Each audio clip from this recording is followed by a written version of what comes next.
What's going on, everybody? It's your boy C-Zar, and we are talking about Ethereum today. Hit that like button, subscribe if you want to see more content like this. Let's get into it. This is at the request of Cal. Cal, we're doing this for you. So Ethereum, very, very bullish month last month, right? We're at 47% up, open to close. We're at 36.55 right now. You know, last month, 2 months ago, 3 months ago, for over a quarter of a year, we were chilling at basically $1,000 lower. And then 1 month goes by and we're up a whole another $1,000. It's beautiful. To me, it does seem like Ethereum is getting ready for new all-time highs, right? You look at it on the fib structure, we broke above the golden ratio, the 61869. That's what this zone is here, these two white lines. Broke above it, came back, you actually found support on it month after month after month. These are the months where people were saying Ethereum was dead, right? And that all the Ethereum memes were coming out talking about how people holding Ethereum were basically wrecked for this cycle. And of course, right as those memes and those kind of conversations are happening, that's at the low points where it's actually holding very critical support at the 61869. It's also holding critical support at previous areas of support back over here and back over here. I very much do believe, you know, with this kind of structure that we will see prices continue onwards, right? We're at 36.55 now. I believe in no time at all, and when I say no time at all, it'll be months, but we'll be at $7,750, $14,000, and yes, by the end of the cycle, I think we could be as high as 22K or higher, but I don't know if we'd be like up as high as 42K, right? Maybe 22, 27K. I could see that's pushing it. We might only top off this cycle at 14K, but big numbers, 5-digit numbers, right? We're gonna shred the 4 digits, the four figure number. We're gonna upgrade for a 5-figure number, okay? By the end of the cycle, we look at the monthly RSI. Monthly RSI looks very bullish, bouncing off of this 50. Actually, it's a very bullish look. Weekly RSI getting toward the overbought zone, but not getting in it.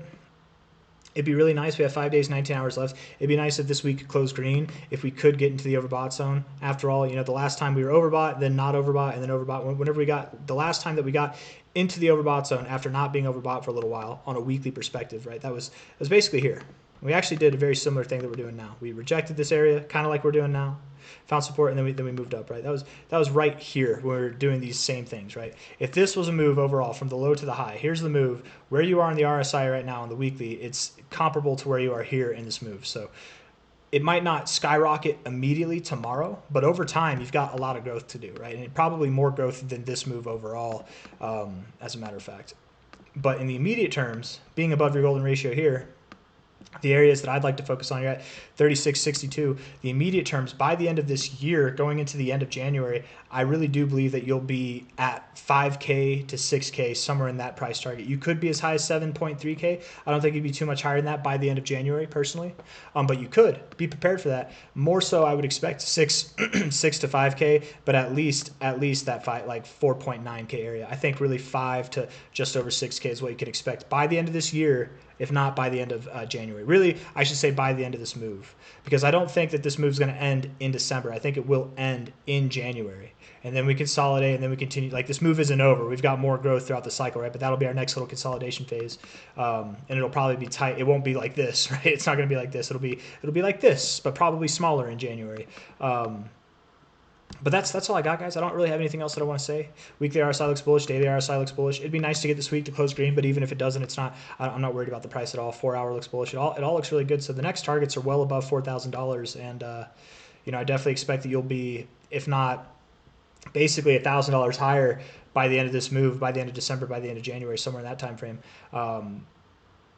If not like at least $1,200 higher, you could be like $2,400 higher, like genuinely, in no time at all. So if that sounds good to you, hit that like button, subscribe if you want to see more content like this. Ethereum moving up is good for all coins, guys. It really is good for all coins. And I'll do this real quick. I was going to end the video, but we'll do this real quick. We'll compare Ethereum to the BTC.D chart. Okay. New price scale, whatever, you know, we don't need it. We just need the overall general moves. If you're trying to compare things for tit for tat, okay, you probably shouldn't do different price scale, but if it is, if it isn't tit for tat, you're just going over the overall moves, different price scales are fine. It's easier, I think.